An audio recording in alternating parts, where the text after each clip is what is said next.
Hey, alrighty. So for another update, I was a little tired last night, so I didn't really remember everything I wanted to mention.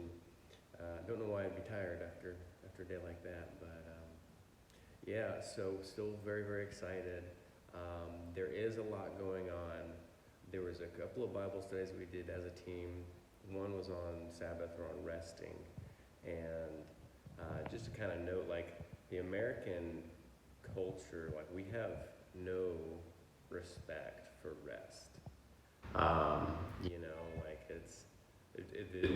we honor those who kind of burn out, who just go and have this unhealthy balance within the American culture. And I know that as Christians, we know that yeah, we need rest, but sometimes we see it as a necessary evil. God rested on the seventh day during creation, not because he was tired. He rested. He was rejoicing in what he had made. He was rejoicing in what he did. So one of the things that we can do while we rest is rejoice in what God's done, and that'll help us really stay focused on what God loves. That'll help us stay focused on what we truly do want.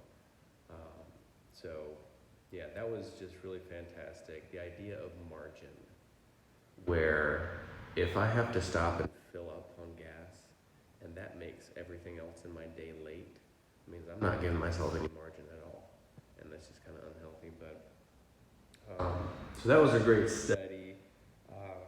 The one that we did this morning was on the allocations of our giving and where our missionaries are. And I know a lot of you already kind of know about the difference between like an unreached people group, a reached people group in an area. And the sad news is that there are people who have no contact with someone who can share the gospel with them. They have no contact with someone who understands that message. And those are the unreached and unengaged. There are people in some places, they have people who are in another culture, like some kind of missionary that's not their culture, but they can still hear the gospel. And the people the money that we're sending for the mission is less than 1 penny out of every dollar goes to people who are already reached.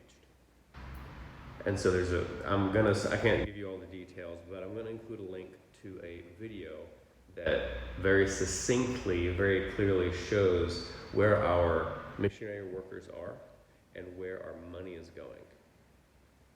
And to think if we had a hospital where there was, half of the hospital, everybody that goes to the hospital is sick and ill, but half of them are being well tended to, and the other half of them are not, and they're in very poor condition. And we say, hey, we have a new shipment of goods. Let's send it to the people who are already doing well, which is kind of what we're doing right now. Not that there's somebody who doesn't need Jesus, but you get what I'm saying. So right now, many of our people are out in various parks, and there are some, you can't quite see them from here. I think it's Hofstrasse. I'm sure I'm butchering the name. This is right outside where we're staying. So very busy, a lot of life, but there's some folks that have coffee and tea, and they're giving those out, and they're talking with people that are coming. And then there's a couple other teams that are out in various parks, and they're sharing, talking with people. Be praying for them as they're going.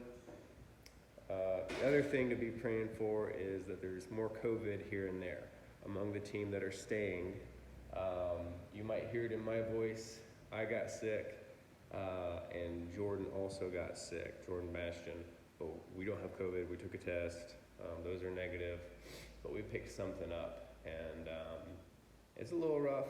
Certainly been worse, but we're doing okay. Everybody else is feeling really great, but the living arrangements are still kind of up in the air, and we're like, okay, let's get another night at the hotel, let's move people around. Be praying for that, just for grace. And yeah, just for a fruitful day and a fruitful next few days. I'll be in touch. Feel free to reach out to me on WhatsApp or email. I love you guys. Thank you so much for praying for us.